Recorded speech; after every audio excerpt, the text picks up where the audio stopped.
Me refiero en el sentido que nosotros muchas veces lo utilizamos diciendo estoy en un laberinto cuando se tiene una serie de aflicciones y problemas de los cuales uno no puede salir, pero propiamente un laberinto es un lugar formado por calles, caminos, encrucijadas, del cual es muy difícil encontrar salida. Los laberintos son muy antiguos, según los arqueólogos. Han encontrado esta clase de construcciones en prácticamente todo el mundo. Egipto, el norte de África, la India, Europa, el norte de México y el oeste norteamericano. Pero no se sabe con seguridad qué fue lo que dio lugar a que eso se construyera y en tantas partes diferentes del mundo. Hoy día, uno de los más famosos es el de la Villa Pisani en Italia. En el siglo XVII tengo entendido que cuando construían aquellos palacios que seguramente la mayoría de nosotros únicamente los hemos visto en televisión, ¿verdad? En una película o algo así, grandes mansiones, era prácticamente estándar, parte de esa construcción, hacer un laberinto. Y quizás ustedes los han visto en película, pero el más famoso se dice hoy día es la Villa Pisani en Italia, cerca de Venecia. Y lo que lo hace más famoso de todo es que allí se perdió el emperador Napoleón, tratando de encontrar la salida. Hoy día los laberintos son una atracción turística. En Norteamérica y Estados Unidos, durante este tiempo que allá es el verano, tiempo de vacaciones, entonces muchas personas van a estos laberintos que son construidos muchas veces con el maíz. Durante ese tiempo el maíz está creciendo, entonces hacen laberintos con el maíz que está creciendo. Y se dice que el más grande es uno construido en el estado de California y que cubre 16 hectáreas. El jefe de la policía de esa localidad dice que todos los años el teléfono de emergencia suena diciendo que no pueden salir, que necesitan ayuda, solicitando auxilio. En una de esas llamadas, el que hablaba dijo, ya no sé qué hacer, hemos estado metidos en este lugar por horas. Y otro expresó la preocupación de que fuesen a cerrar el lugar y se iban a quedar ahí toda la noche. Entonces no es sorprendente que se aplique la palabra laberinto. Las situaciones en las cuales muchas veces nosotros nos encontramos, situación confusa, enredada y al parecer sin solución, sin salida. Creo que la mayoría de nosotros hemos estado en alguna circunstancia así en algún momento u otro. ¿Y qué sucede? Bueno, cambiamos de rumbo, buscamos otra dirección, pero nos encontramos con que eso no resuelve el dilema. Y cambiamos de rumbo otra vez y es como tomarnos con una pared sólida, la cual no podemos escalar y por lo tanto nos quedamos sumidos en ese lugar. El rey David se encontró en varias ocasiones en dificultades, mayormente cuando estaba siendo perseguido por sus enemigos y abrumado por sus propios pecados, angustiado por la inestabilidad espiritual de su pueblo y reconociendo la imposibilidad de encontrar la salida. En una ocasión hizo un llamado a Dios diciéndole, las angustias de mi corazón han aumentado. Sácame de mis congojas. ¿Cuántas veces no hemos dicho eso al Señor? Sácame de este laberinto.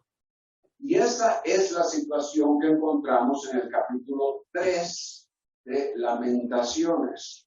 El escritor se encuentra en una situación de la cual le es imposible salir.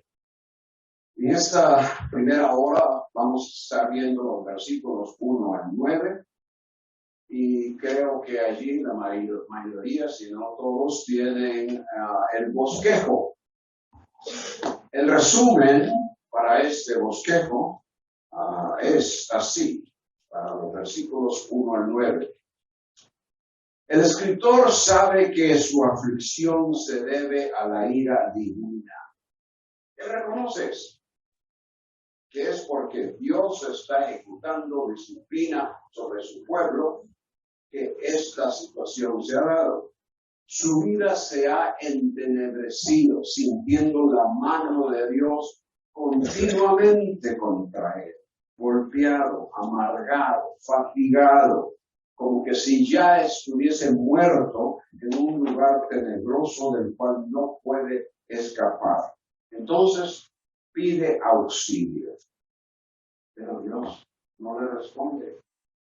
Ese teléfono de emergencia nadie lo contesta, al parecer. Más bien le impide, es decir, el Señor le impide continuar la trayectoria de su vida haciéndola más complicada. De manera que este capítulo hasta cierto punto es deprimente cuando leemos y lo aplicamos. Pero vamos a ver un poco más adelante que hay esperanza. La aplicación para nosotros, basado en lo que hemos dicho aquí, en cuanto al resumen de la aplicación. El castigo o disciplina de Dios sobre una nación o sobre una congregación, para hacerlo más personal, afecta aún a los que confían en Él. Esa era la situación con el escritor. Él era una persona que confiaba en el Señor y sin embargo estaba siendo golpeado con todo lo que el Señor estaba trayendo a su pueblo. Entonces, ese castigo o disciplina sobre una nación o una congregación afecta aún a los que confían en Él, ocasionándoles angustias, dificultades, impedimentos, complicaciones, al grado de muchas veces sentirnos en un callejón sin salida.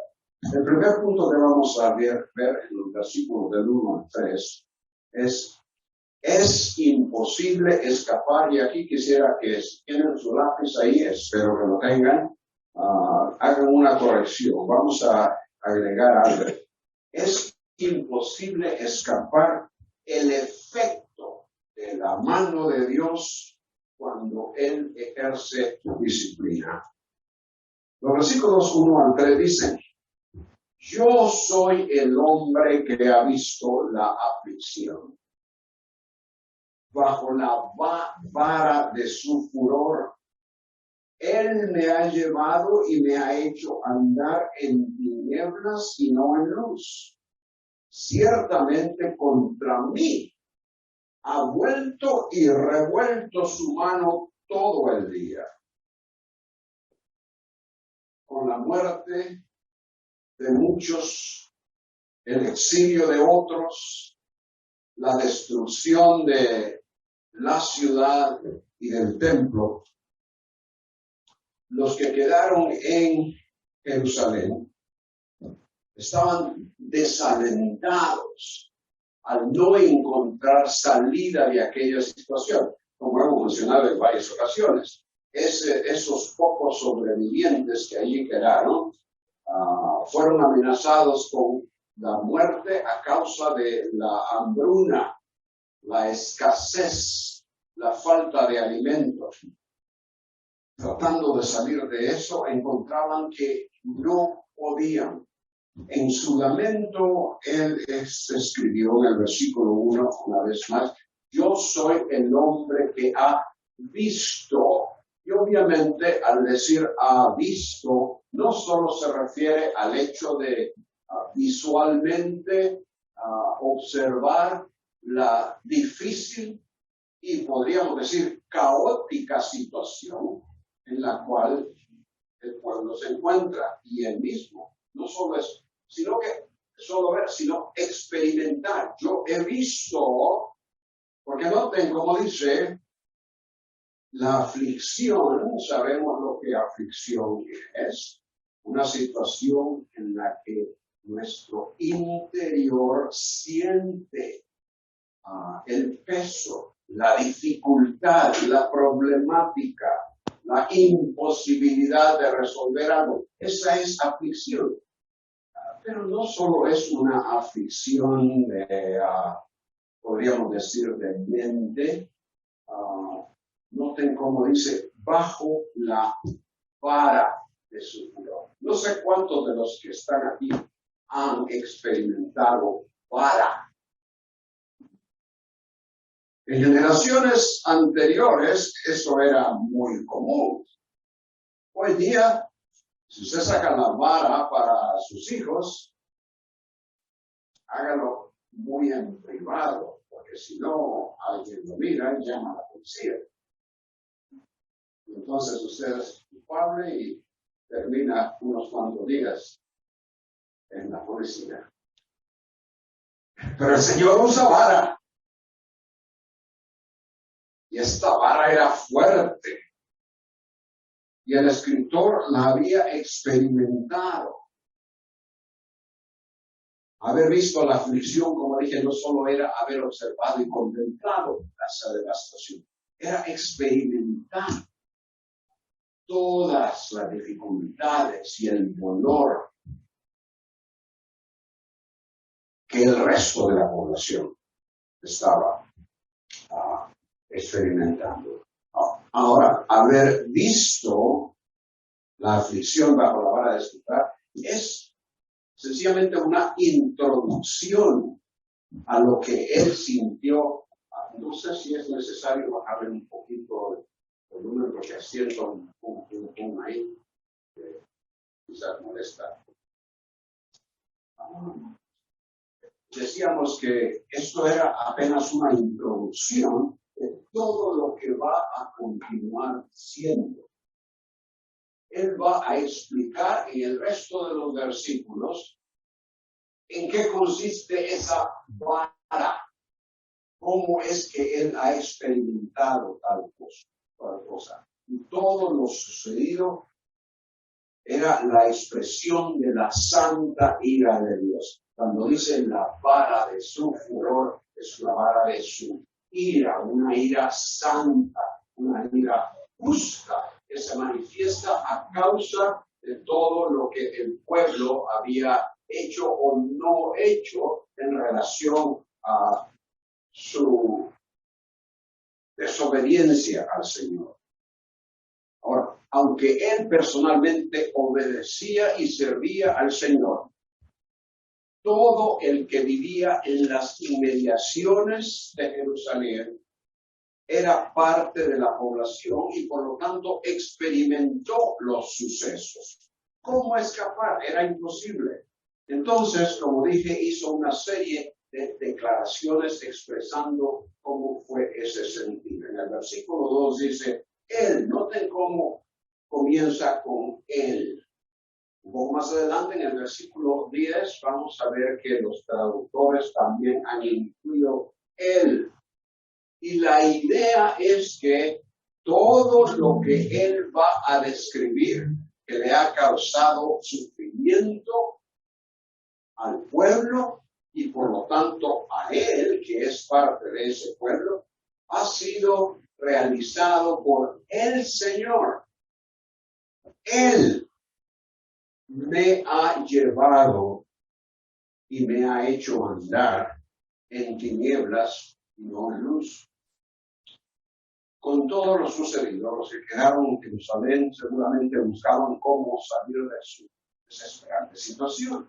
Pero él se encuentra, es decir, el escritor se encuentra que es como que si el Señor le hubiese agarrado de la mano o que se lo hubiera llevado cargado y lo hubiese puesto en cierto lugar donde no hay luz. Todos hemos experimentado una situación de no luz. Recuerdo hace muchos años, cuando mi hijo estaba recién salido de la universidad, tenía un trabajo temporal en cierto lugar y él vivía en un segundo piso donde había un cuarto para revelar fotografías. Y ese era obviamente un cuarto oscuro. Las paredes pintadas de negro. La puerta por dentro pintada de negro. Y en esa ocasión, cuando le fui, él era soltero todavía, ¿verdad? Ese era el único lugar donde yo podía quedarme. Me quedé una noche en ese lugar. No sé si ustedes han estado en esa situación. Todo es tinieblas. Es negro. No se puede ver absolutamente nada. Y la situación que el escritor y el resto del pueblo experimentaban era como que si el Señor los hubiese puesto en uno de esos cuartos. No, se pierde el sentido de dirección. No se sabe a dónde agarrar. ¿Dónde está la puerta para salir de aquí? No la encuentro, no puedo. Camino y ¡pum! El golpe. Ese era el sentir de él. Y la cosa es que el Señor nos había puesto en esa situación. Todo era parte de la disciplina. Una situación desesperante. ¿Acaso cuando sucede algo trágico en un país, en una congregación, en un lugar, solo el que es desobediente sufre? Si un miembro de su familia tiene una dificultad, ya sea porque es culpable y se metió en un problema que hizo que la policía viniera y se lo llevara, o lo acusaran de algo y que tiene que ir al juzgado y buscar abogados y todo eso, ¿es él únicamente el que está sufriendo esas dificultades? Le dice usted, bueno, arréglate. Tú ve por tu piso, por tus mismo solo. No, el resto de la familia también sufre. Cuando algo azota un país, seguramente ustedes se acuerdan, y a mí lo que me viene a la mente, porque fue a causa de eso que comenzamos a venir como ministerio con más regularidad a Honduras, fue el famoso Mitch. Ustedes no se acuerdan de eso, ¿no? Claro que sí, claro que sí. Solo los desobedientes al Señor fueron afectados. No, obviamente que no. Esa era la situación para ellos.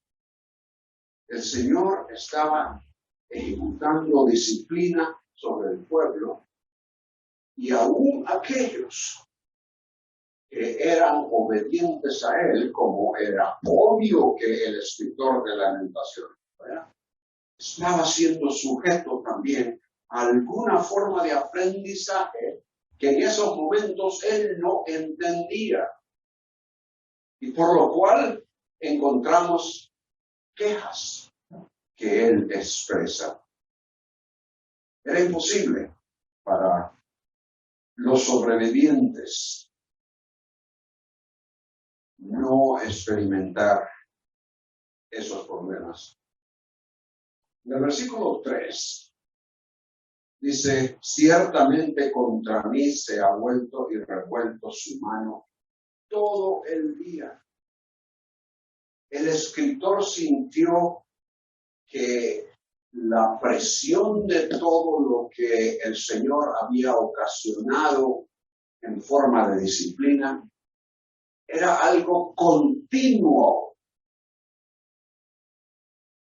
Su mano se ha vuelto, es decir, se ha aproximado hacia él, la forma en que él lo siente. Obviamente no solo él, eran otros que ahí estaban junto a él, pero él está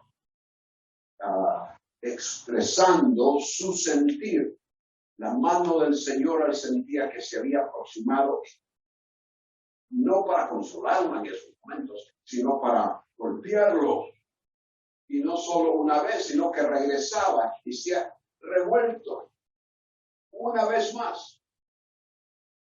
8 horas al día, 16 horas, no, todo el día, continuamente. No había descanso en cuanto al experimentar ese sufrimiento.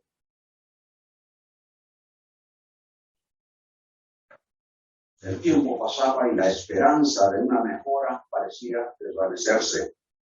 Todo indicaba que Jehová estaba en su contra. Y el escritor de las Lamentaciones lo sintió en lo personal. En múltiples formas expresó el golpe de la mano de Dios.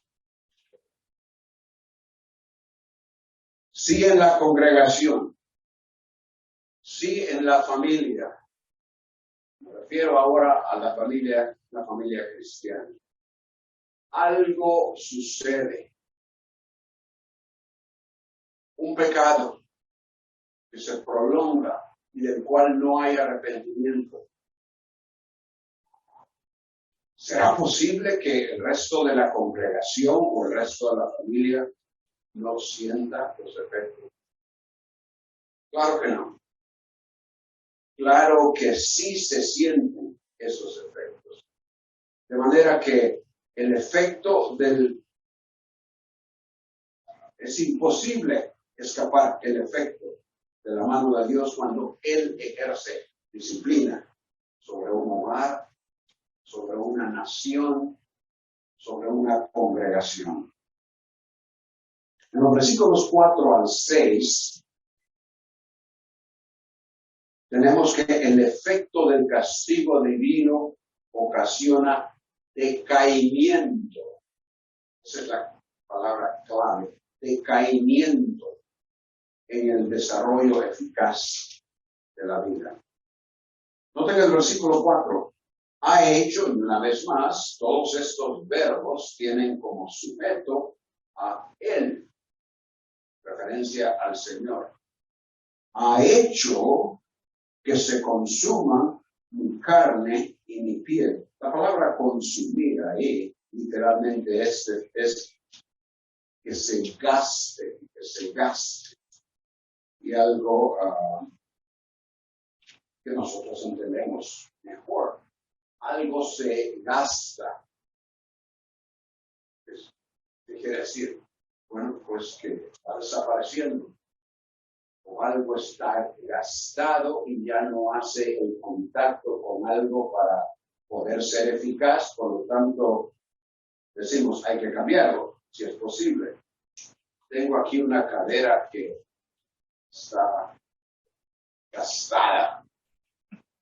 La cabeza del fémur está pegando al resto de la cadera misma. Hay que cambiarla. Gracias a Dios que se puede hacer eso. Pero en el caso que el escritor describe, no era posible hacer el cambio. Dice, ha hecho que se gasten, que se consuman mi carne y mi piel. Carne, piel y huesos esencialmente constituyen el cuerpo humano. Carne y piel, desde luego, el exterior que es lo que visiblemente se presenta como evidencia del envejecimiento.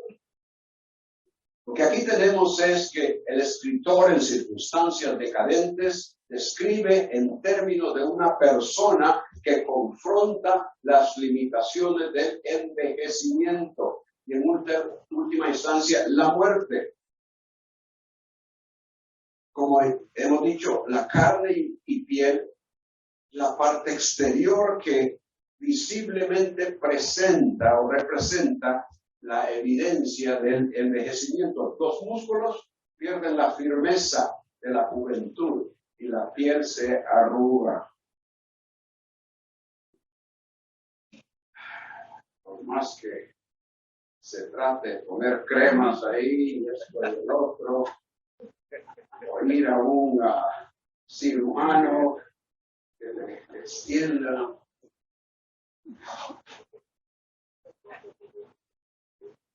Esto continúa. Los huesos disminuyen en densidad a medida que pierden calcio, vienen a ser más frágiles y propensos a quebrarse con mayor facilidad. Con músculos débiles, piel arrugada, huesos frágiles y adoloridos por el peso de los años, todo el cuerpo es afectado. Y así fue como el escritor se sintió en decaimiento. Y obviamente todos los que hemos entrado en la vejez podemos testificar que nuestra eficacia para hacer muchas cosas ha decaído. Y no solo eso, sino que algunas de esas cosas son imposibles para nosotros hacer. Aunque el escritor y otros que quedaron en Jerusalén, no hubiesen alcanzado una edad en la que estas limitaciones aparecen, él y otros seguramente se sentían como que si esa era la situación. Ahora bien, a esas limitaciones físicas, personales, que el escritor comienza a describir en el versículo 4, ahora en el versículo 5 añade lo que considera una barrera que afecta a su estado mental y psicológico. En el versículo 4, más que todo, es lo físico. Y en el versículo 5 habla de cómo ha sido afectada su mente y su estado interior, su estado psicológico. Dice, ha construido contra mí. A ver si en la Biblia de América dice, me ha sitiado y rodeado. Literalmente esa palabra sitiado es, ha construido. Él ha construido contra mí algo. Y rodeado de amargura y de fatiga.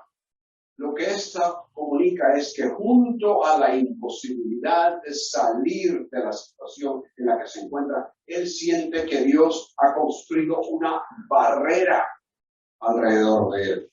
No necesariamente algo físico, sino que algo que afecta su estado de ánimo y disposición. Amargura y fatiga son los ladrillos y el cemento, por decirlo así, de la cual esta barrera ha sido construida por el Señor.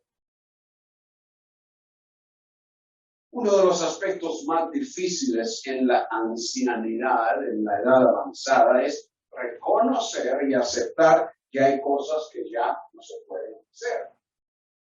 Y lo que decimos es, siempre lo he hecho. Y me subo a la escalera y ¡pum! Quebrado o muerto.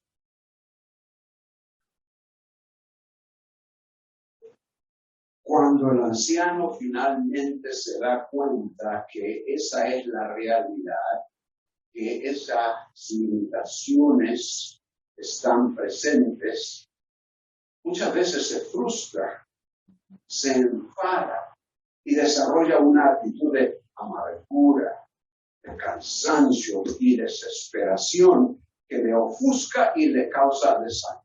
Así fue como el escritor de Lamentaciones y quizá algunos otros con él se sintieron envejecidos, con cuerpos frágiles, decaídos, limitados en lo que podían hacer, como atrapados dentro de un cerco de amargura y cansancio.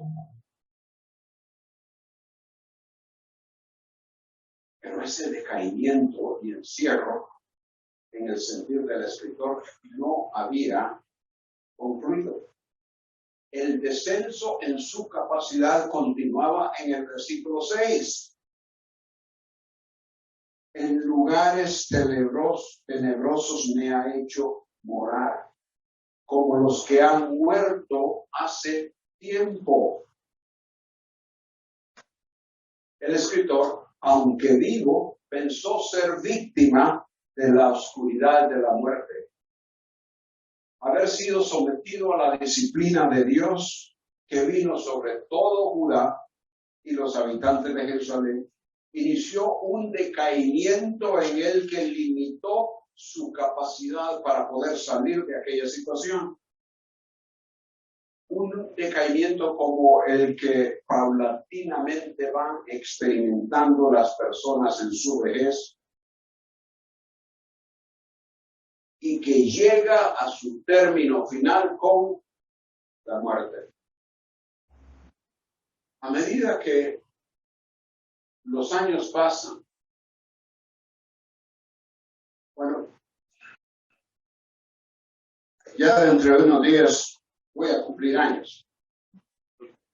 Y cuando los hijos me dicen, feliz cumpleaños, un año más, yo digo, no, un año menos. Un año menos.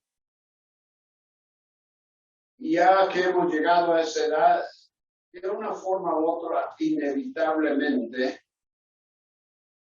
la muerte viene a la mente. No desesperado, no conociendo al Señor, pues no hay problema. Pero ya comienza uno a pensar en arreglar ciertas cosas, ¿no? Esto y el otro. En el contexto del Antiguo Testamento, porque la revelación es progresiva, es decir, no todo lo que tenemos y sabemos hoy era algo que aquellos del Antiguo Testamento sabían. Por otras palabras, ¿se pueden imaginar ustedes que nosotros sabemos hoy más que Moisés, que Isaías, que todos esos escritores del Antiguo Testamento? Sabemos más que ellos en cuanto a lo que el Señor tiene para nosotros. Por toda la revelación que tenemos en el Nuevo Testamento. Pero para ellos, en la mayoría de los casos, hay ciertas excepciones y ciertas indicaciones de algo que tenga que ver con la vida eterna, pero no es algo revelado en su totalidad. De manera que cuando se habla de la muerte era la muerte y hasta ahí nomás, para la mayoría de ellos.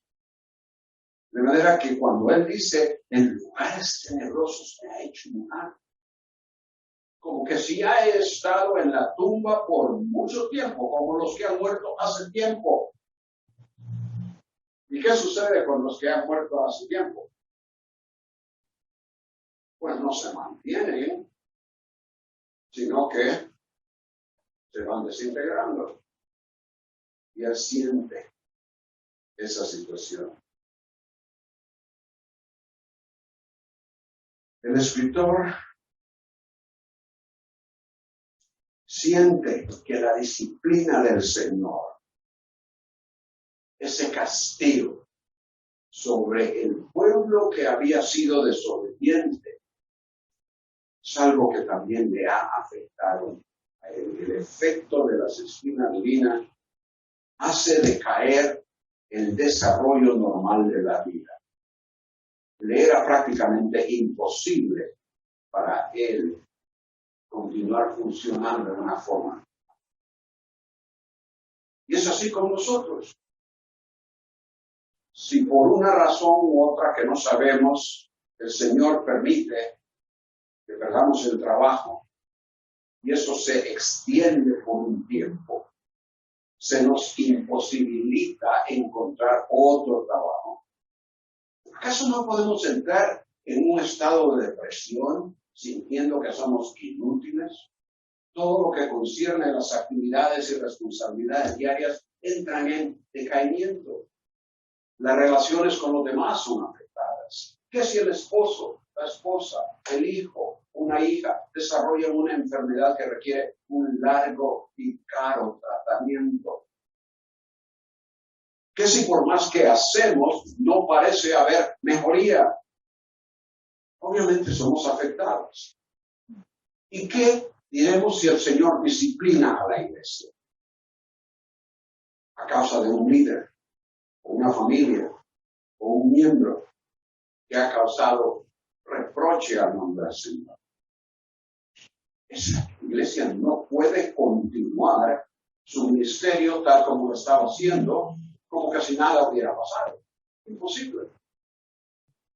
La situación entra en cierto decaimiento. El efecto de la disciplina divina hace decaer el desarrollo normal de la vida. En tercer lugar, versículos 7 al 9, vemos que el efecto de la disciplina divina puede impedir la bendición del Señor. En estos versículos 7 al 9, el escritor llegó al punto más bajo de su desesperada situación.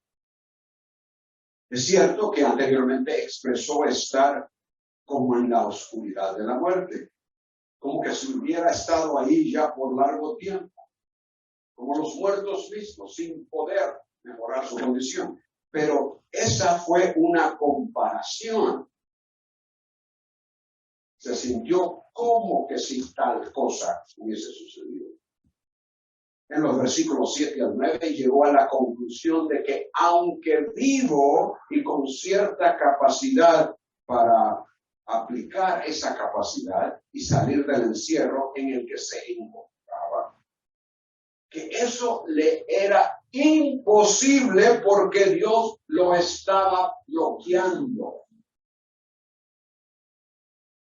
En el versículo 7 dice, con muro me ha cercado y no puedo salir. Una forma un poquito más literal, con cerco por todos lados. Me cercó por todos lados y no puedo salir. Ha hecho más pesadas mis cadenas. Mientras que en el versículo 5 había dicho, ha construido contra mí y rodeado de amargura y de fatiga. Esa construcción o barrera la consideraba mental y psicológica, obviamente fuerte, amargura, cansancio. Ahora, en el versículo 7, él describe su sentir como que si a su alrededor tuviera un cerco o barrera literal, algo que le impedía el paso y que lo mantenía prácticamente aprisionado. Además de sentirse rodeado por la barrera, creyó ser un prisionero encadenado. Noten cómo habla de sus pesadas cadenas. Era como estar en una prisión de máxima seguridad. Un muro muy alto, imposible de escalar, pero además de eso, estar encadenado, de manera que ni puedo acercarme al muro.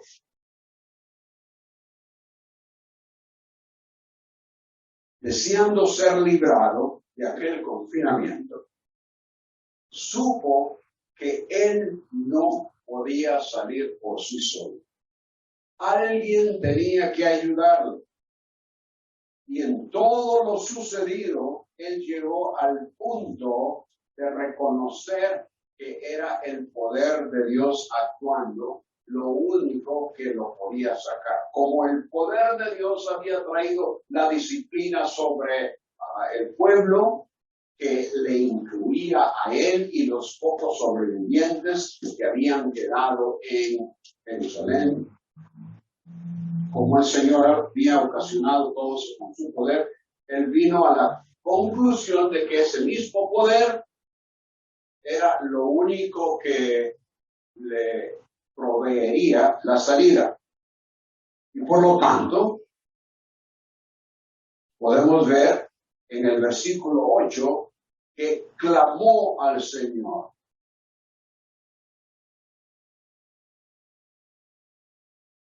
¿Pero qué dice esa versión? Aun cuando clamo y pido auxilio, Él cierra el paso a mi oración. Al dirigirse a Dios, sabiendo que era Él el único que podía sacarlo de esa situación, no hubo respuesta.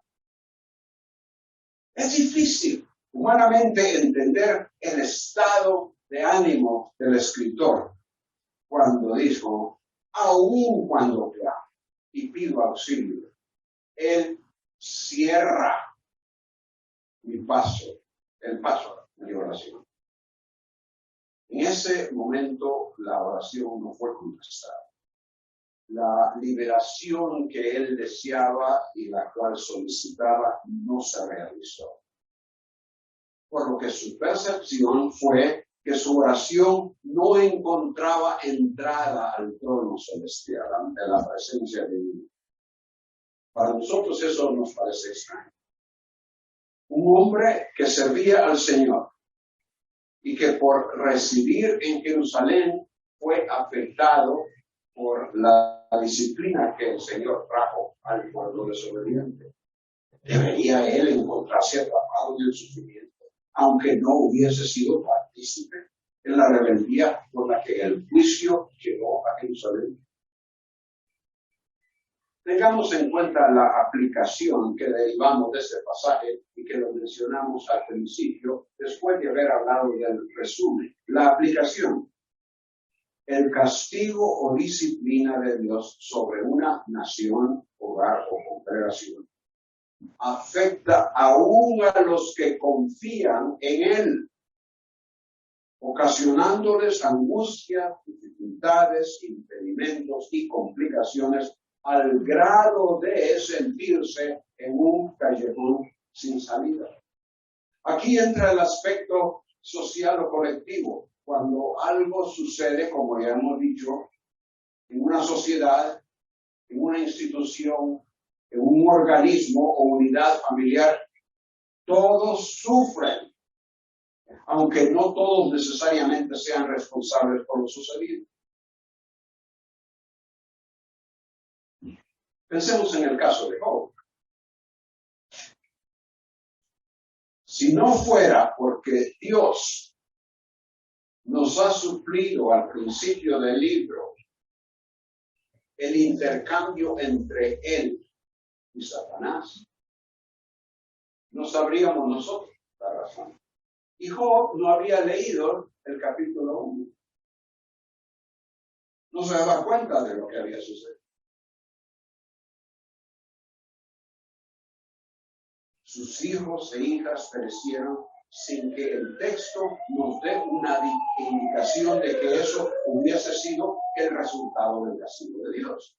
Eso sucedió porque estaba dentro de la voluntad soberana o permisiva de Dios. En todo esto, sea con relación a este servidor de Dios en el 586 a.C., o bien en nuestra situación hoy como creyentes en Cristo, que estamos sirviéndole, deseando ser fieles a Él.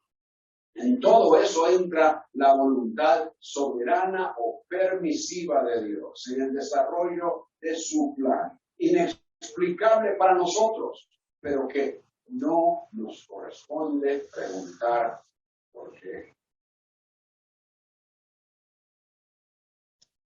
Esta no es la única ocasión cuando el Señor cierra el paso a la oración. Escuchen lo que dice el Salmo 88, versículos 13 y 14. Yo a ti pido auxilio, Jehová, Yahweh, Señor, y mi oración llega ante ti por la mañana. ¿Por qué, Señor, rechazas mi alma? ¿Por qué escondes de mí tu rostro? El salmista, por la mañana, muy de mañana estaba orando al Señor, pero la oración no llegaba. Salmo 80, versículo 4. Oh Señor, Dios de los ejércitos, ¿hasta cuándo estarás airado contra la oración de tu pueblo? En cuanto a ti, no ruegues. Esto es Jeremías 7:16. En cuanto a ti, le dice el Señor a Jeremías, no ruegues por este pueblo, ni levantes por ellos clamor ni oración, ni intercedas ante mí, porque no te oiré. En ese caso, el Señor ya había determinado la disciplina y el juicio. La oración no cambiaría nada. Creo que esa es una de las situaciones más difíciles para nosotros como cristianos hoy día. ¿Cuándo dejar de orar por algo?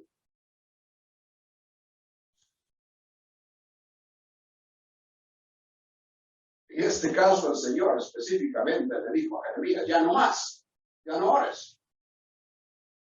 Porque yo ya he determinado lo que voy a hacer y no voy a cambiar.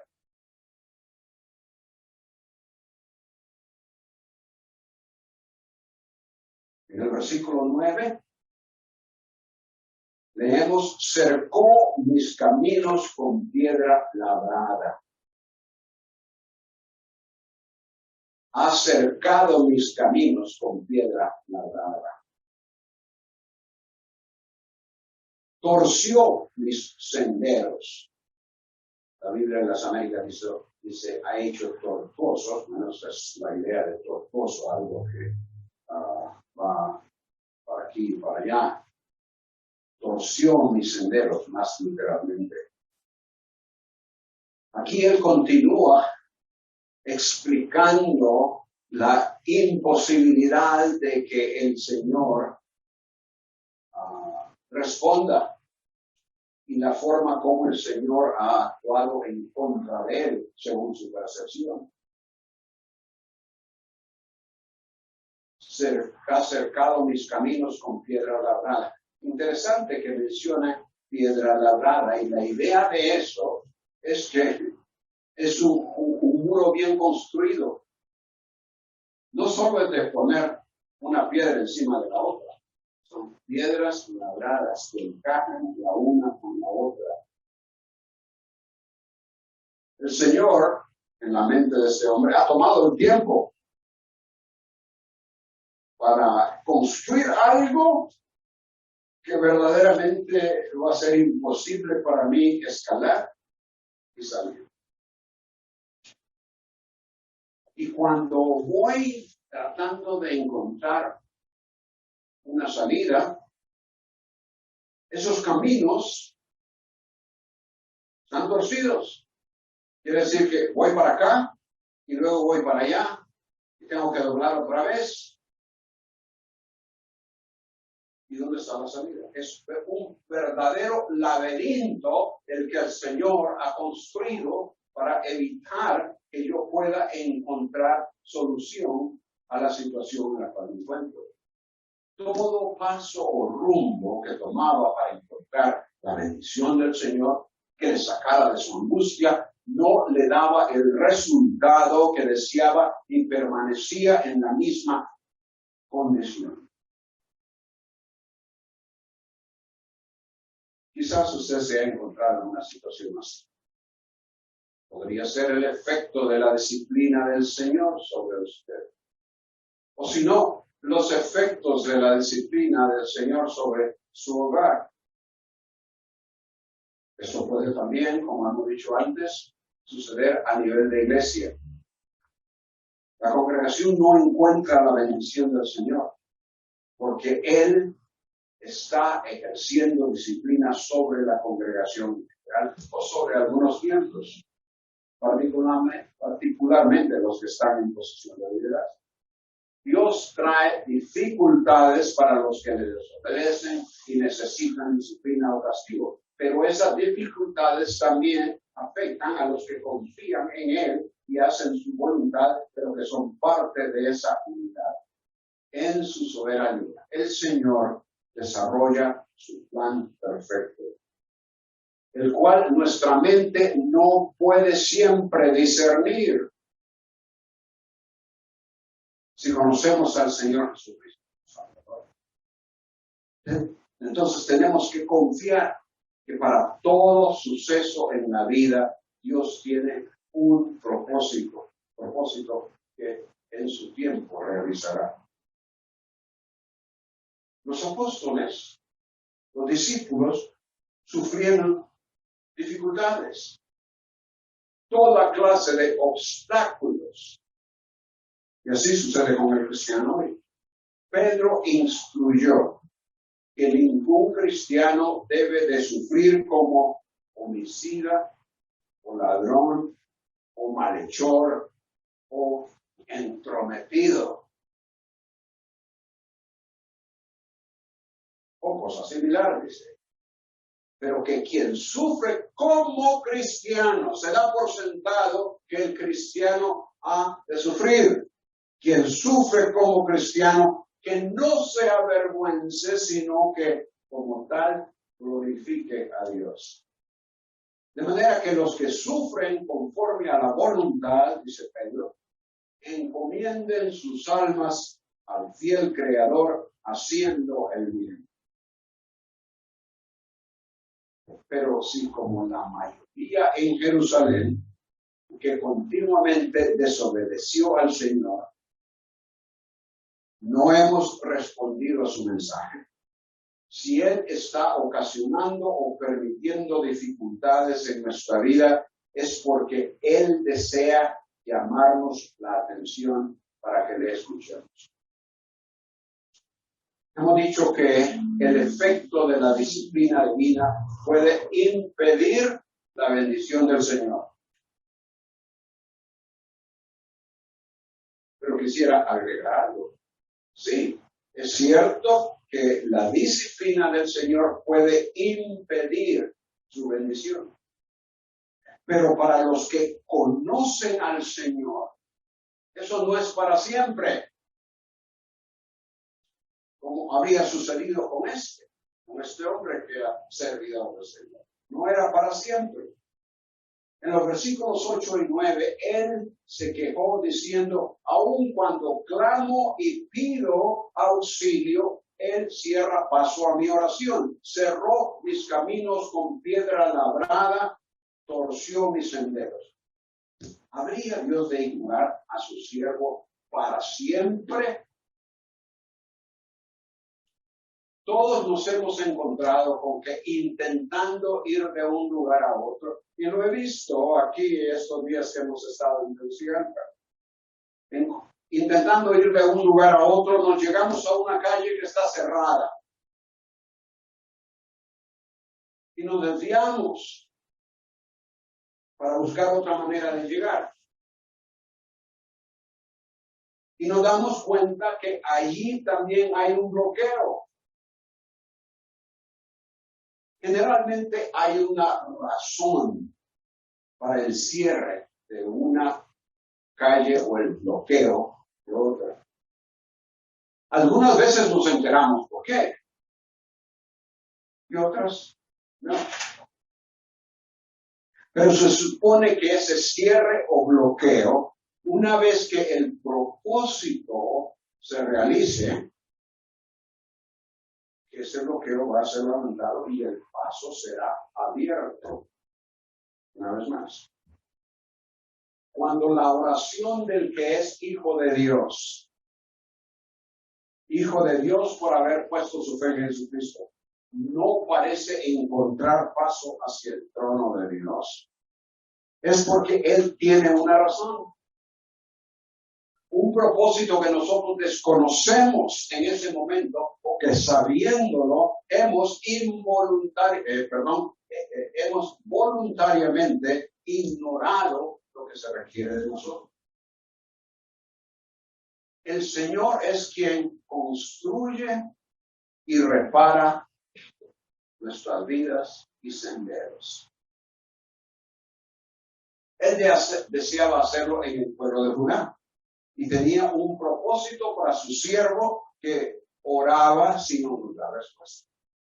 Una vez que el propósito del Señor se llevara a cabo, él entonces recibiría la oración y respondería.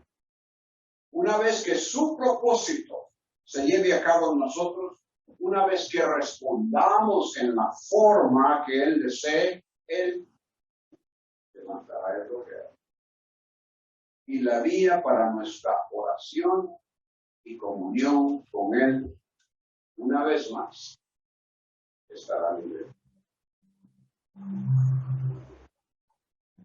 Hay algo en nuestra propia vida que sea la razón por la cual nuestra oración parece no ser escuchada. Allí somos nosotros los responsables para hacer un lado lo que está ocurriendo. Pero si no hay nada que podamos encontrar una vez que examinemos nuestros caminos y escudriñémoslos y levantemos nuestras manos, nuestro corazón y nuestras manos hacia el cielo, si no hay nada que encontremos aquí, entonces es el Señor que tiene un propósito para realizar en nuestras vidas. Y una vez que eso se realice, entonces Él nos escuchará.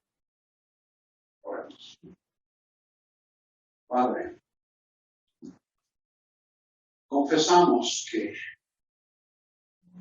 hay veces cuando no entendemos, no tenemos la menor idea